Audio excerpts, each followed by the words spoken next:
Now turn to Section 1 on page 201.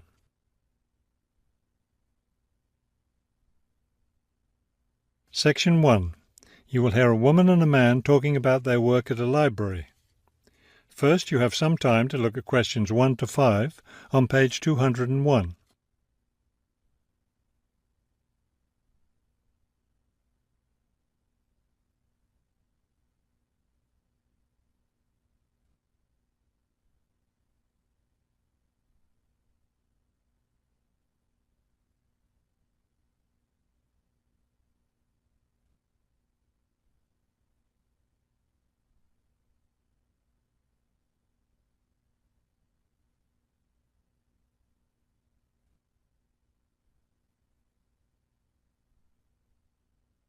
You will see that there is an example that has been done for you. On this occasion only, the conversation relating to this will be played first. Hello, I'm Mrs. Phillips, the head librarian.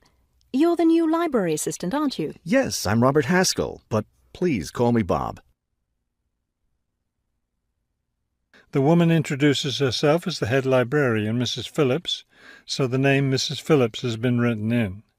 Now we shall begin. You should answer the questions as you listen, because you will not hear the recording a second time. Listen carefully and answer questions 1 to 5. Hello, I'm Mrs. Phillips, the head librarian. You're the new library assistant, aren't you? Yes, I'm Robert Haskell, but please call me Bob. All right, Bob. Let me take a few minutes to explain how the library works and what your duties will be. First, the library opens at 8:30 in the morning, so naturally we expect you to be here and ready to work by then. Of course. And you can go home at 4:30 when the library closes. Now, let me explain where everything's kept. It looks like here on the ground floor is where the reference books are. Yes, that's right. Up on the second floor is where the adult collection is, both fiction and non-fiction. And the children's books are there too, aren't they? I thought I saw them in the room by the stairway. No, those are magazines and newspapers for adults. Children's books are up one more flight on the third floor. We'll take a look at them later.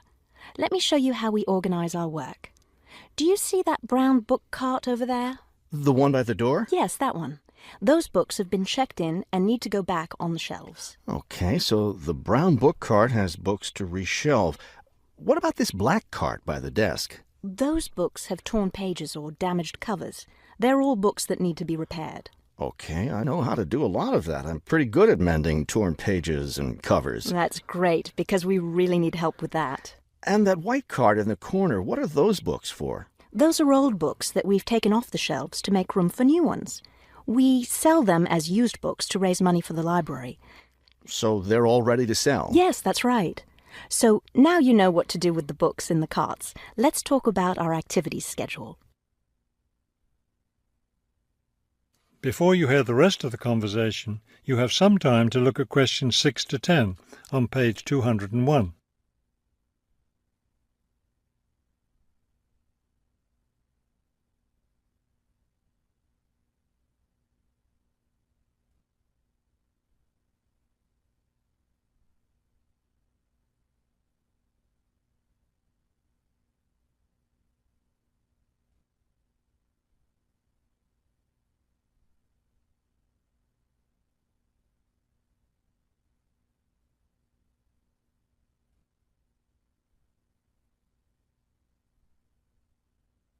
Now listen and answer questions 6 to 10.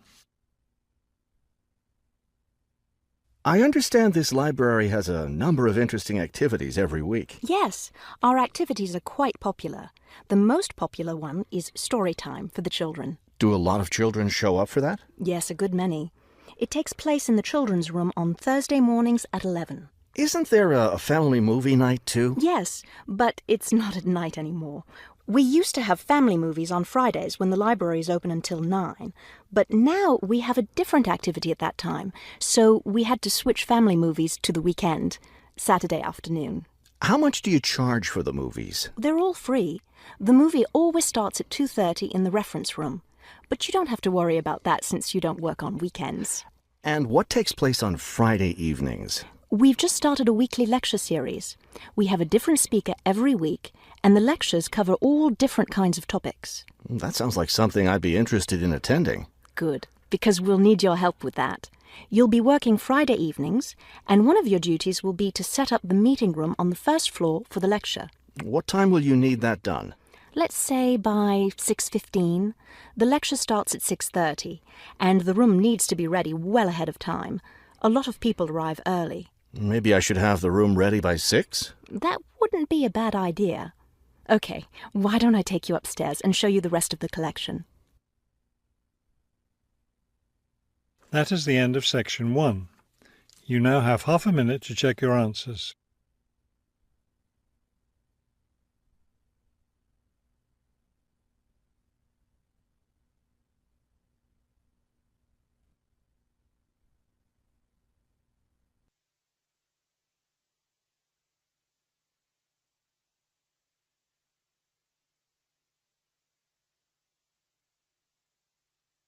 Now turn to Section 2.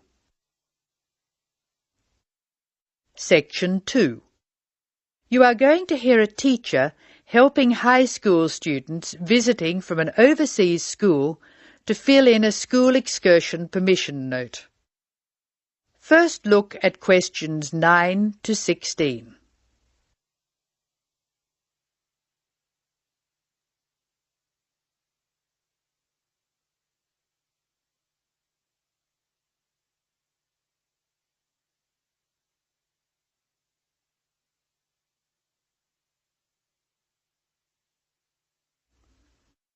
Listen while a teacher tells you how to complete the school excursion permission note.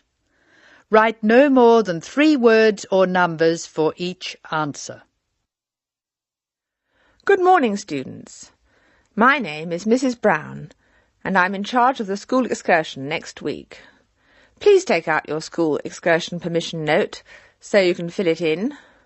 For insurance purposes, this note must be signed by your guardian or the group leader. First of all, fill in the name of your class. Everyone here is in 3A, aren't they?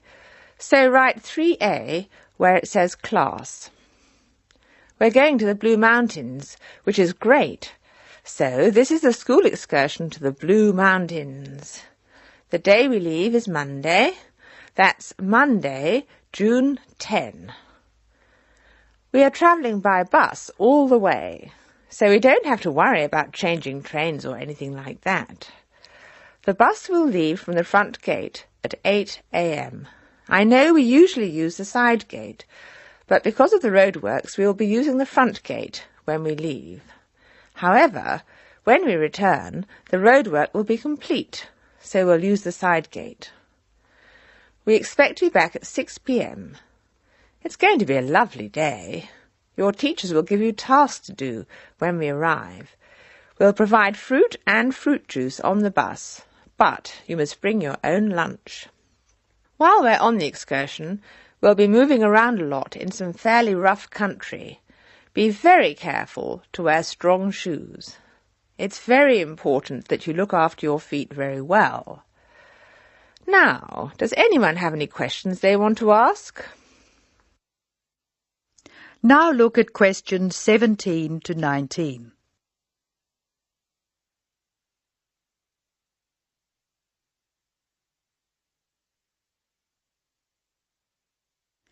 As the talk continues, answer questions 17 to 19. Write no more than 3 words or numbers for each answer. No questions? OK. I'd just like to fill in a few more details.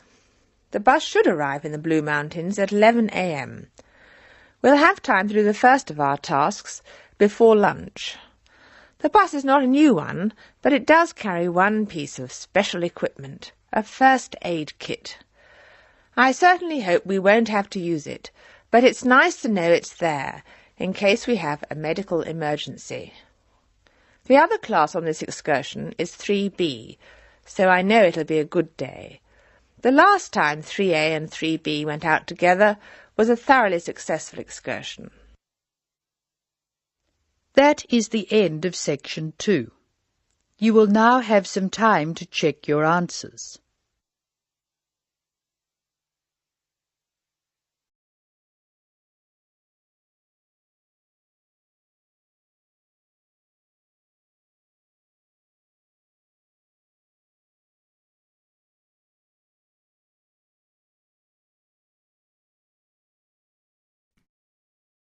You will hear a short news item.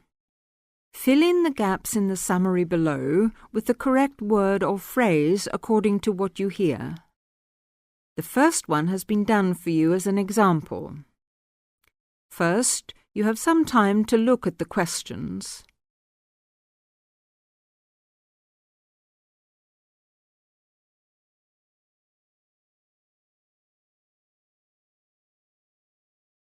Now, listen to the news item and answer the questions. The police are continuing their investigations and, based on new leads, expect to make an early arrest. The drought in northern THR continues to worsen, with tens of thousands of hectares of once lush pastoral land having now been without a single drop of rain for over 11 months. Farmers from the stricken region are beginning to despair, with meteorologists predicting that the drought is unlikely to break before Christmas. Many farmers have begun shooting their worst affected cattle, and in some cases entire flocks of sheep have been destroyed. These measures, tough and cruel though they may seem, are essential to prevent a possible outbreak of widespread disease. It is not only farm animals that are in trouble. Environmentalists are also concerned that the lack of water in rivers, lakes and streams will mean more native animals in the bush will die, unless rain comes soon. They believe the drought could have a lasting effect on the populations of such native animals as kangaroos, wallabies and koalas. Our reporter, Colin Harrison, is in Vance, talking with long-range weather forecaster Joseph Singer. Over to you, Colin. Joseph, can you give any indication as to when we might receive some rain in the affected regions of THR? Well, it's hard to say, of course, but I'm confident that the drought will break within approximately 2 months. If you look back at the data kept of previous periods of drought, over the last 100 years or so, you see a cyclic pattern of severity developing, and we're now at the short end of the last cycle.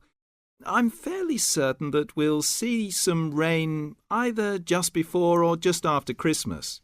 Let's hope so. Thank you, Joseph. Colin Harrison from the very hot and dry town of Vance in northern THR. Meanwhile, at the CSIRO laboratories in Ottawa, encouraging developments have recently been made in the process of cloud seeding, a process by which clouds can be forced to make rain, and research scientists are to begin conducting trials of a new technique involving lasers later this month. If successful, the state government will be asked to contribute up to $5 million to establish permanent cloud seeding stations in areas most likely to be affected by drought in the future. For many farmers, though, any breakthrough will have come too late. Every week, more farming families are being forced to sell their homes, unable to survive financially, with little or no income to support them. A special assistance fund has been set up to help drought-stricken families. If you would like to send some money, you can do so by calling this number now, 001 43 8172. I'll repeat that number, 001 43 8172.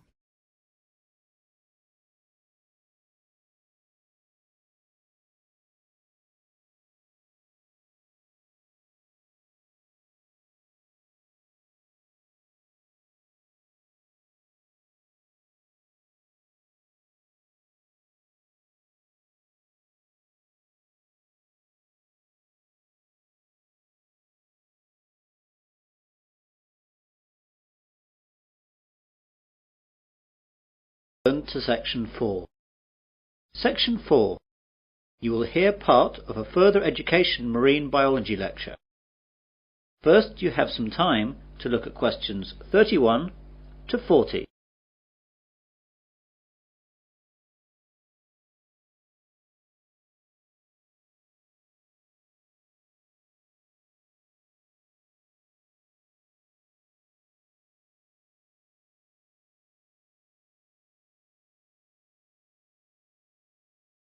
Now listen carefully and answer questions 31 to 40.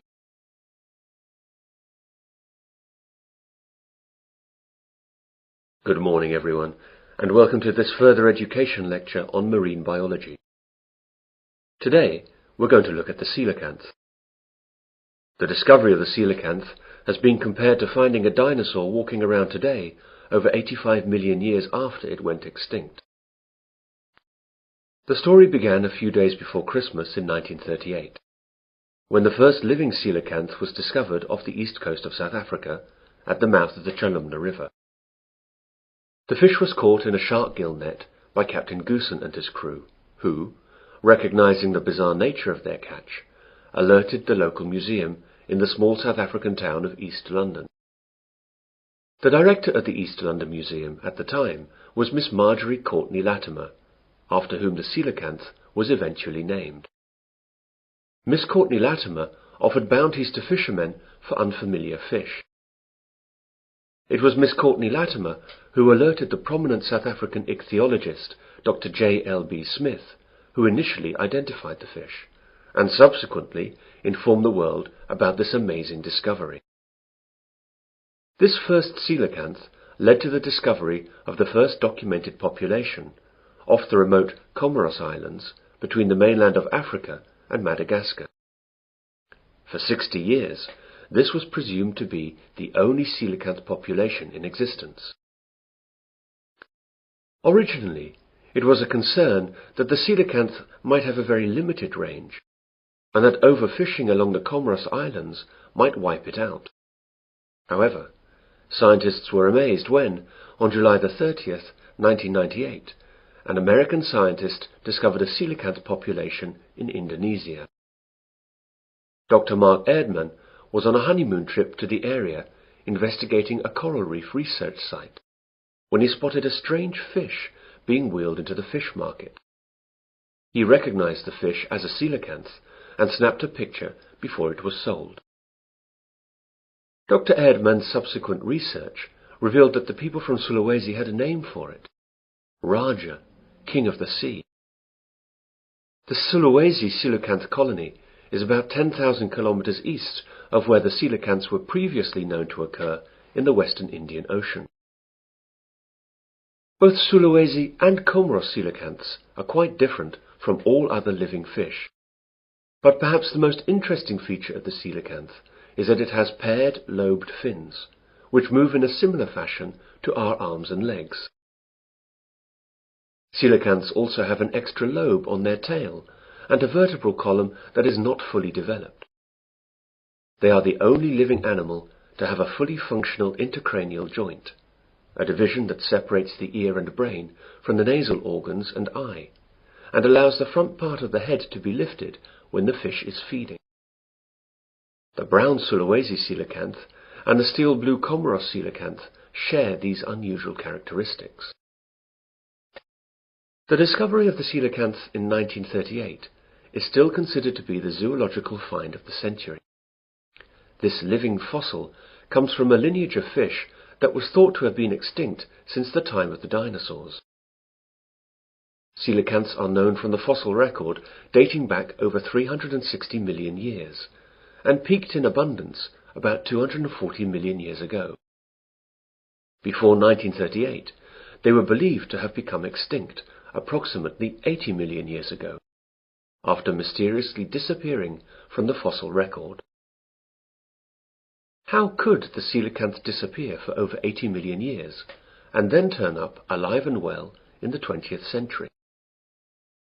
The answer seems to be that fossil coelacanths appeared to live in environments with clay sedimentation with plenty of volcanic activity. Modern coelacanths, both in the Comoros and Sulawesi, inhabit caves and overhangs in vertical marine reefs at about 200 meters, environments not conducive to fossil creation. In 1991, scientists got a better understanding of the fish when the Comoros got their independence from France, and French restrictions on research were lifted. This allowed scientists to study the fish off the Comoros Islands. As the animal hides in underwater caves some 300 to 700 feet down during the day and comes out at night to feed, diving is not an option, and previously only fishermen specimens had been available for study. But this time the scientists had their own submarine, so they could study the coelacanth in its natural habitat through portholes. That is the end of section 4. You will now have half a minute to check your answers.